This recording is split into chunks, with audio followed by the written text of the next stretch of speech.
একবার হজরত সুলাইমান আলাইহিসসালাম তার বিশাল সেনাবাহিনী নিয়ে যাচ্ছিলেন। পথে তিনি একটি পিঁপড়ার দলকে দেখতে পেলেন।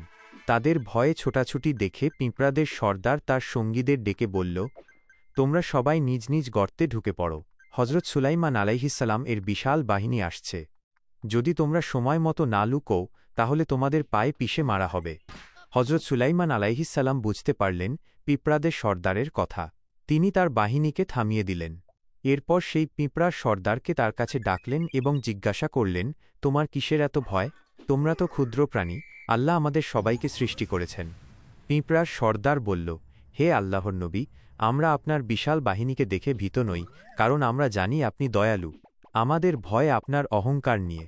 যদি আপনার এই বিশাল রাজত্ব ও ক্ষমতার কারণে আপনার মনে সামান্য অহংকারও জন্ম নেয়, তাহলে আল্লাহ আমাদের ওপর থেকে তার রহমত উঠিয়ে নেবেন। এতে শুধু আমরাই কষ্ট পাব না, আপনারও অনেক বড় ক্ষতি হবে। পিঁপড়ার এই কথা শুনে হজরত সুলাইমান আলাইহিসসালাম কেঁদে ফেললেন। তিনি আল্লাহর কাছে কৃতজ্ঞতা জানালেন এবং